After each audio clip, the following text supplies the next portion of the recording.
Now, you like the job of a community organization is to serve the community, right? So you've set up this Hijra Hope to serve the community. What do you think the problem, or what gap were you trying to fill with setting up this Hijra Hope that the current community organizations were fulfilling?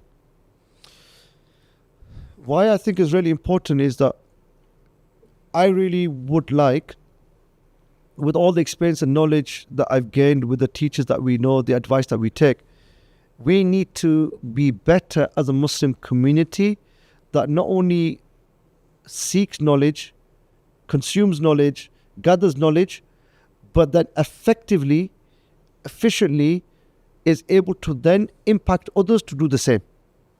So what I mean by that is that I just didn't want to set up the Hijra journey walk for people to go as communities to go and experience it. I want them to go and experience it. So there's a pre-Hijra, during Hijra, and after Hijra concept. So before the Hijra, you're learning the Seerah, you're increasing your salawat, you're getting ready mentally, physically. Then the journey itself, the journey of transformation, the journey of change of what you were and what you're going to become out at the end of this walk. Now when you've done it, what do you do then? Okay, I've experienced the Hijra. Now you need to go back and you need to help to increase the love and the yearning and the experience to the Prophet ﷺ. So as a community organization, you can't just go with 12, 15, 20 people to go and experience the Hijra. But how are you then going to come back to take multiple more groups, arrange film screenings, arrange programs, arrange events, go to schools, create Hijra curriculums? How are you then going to increase the awareness of the experience that you've had so that you can send other people on that journey as well? So what's the problem you're trying to fix? Many people go to experience the journey but then don't have a plan afterwards of how do we then increase the benefit and maximize this. If 12 people are going to go this season, how do we get 50 people to go next season? What's the work that we need to get done so that we can get this to put on a platform or raise awareness or go to the people to say, hey, we've done this and it was a life-changing experience. I think you need to do the same. So we as Muslims don't have the mental know-how or knowledge or understanding of how do we increase capacity? How do we increase reach or awareness? I'm talking more as a communal. But as a community, the problem that exists in the community. Yeah. So community organization trying to fix problems inside the community, right? Yeah. What gap have you identified that you're trying to fix a problem that community organizations are not able to the way you are with Hijra Hope?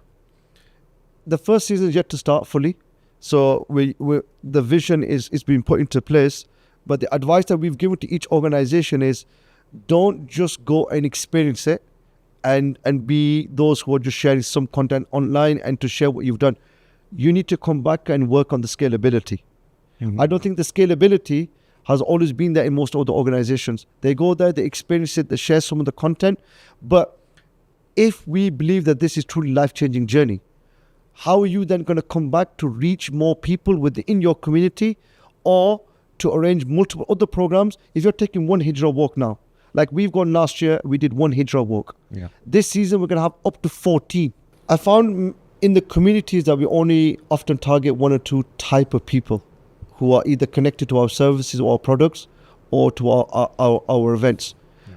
The gap that I would like to try to fill or for the communities try to target is how do we to target a wider audience and scale the work so it reaches different, because this Hijra is not only for those who are just practicing maybe in certain circles or gatherings who may be going to mosque 5 times a day.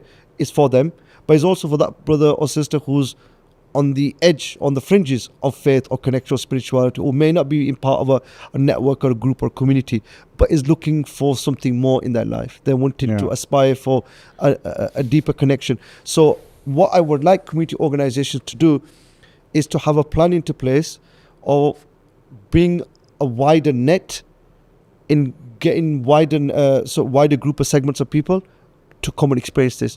There are those who are entrenched in religiosity, but there are those who may not have any religious practices. And that's what we found on the 2 previous packages. Like I said, there was some person who came who didn't even know the significance of certain places within Medina and the Green Dome. So we have to be very wide. We can't be judgmental because you have no idea who's going to be invited on this kind of journey and how it's going to impact them.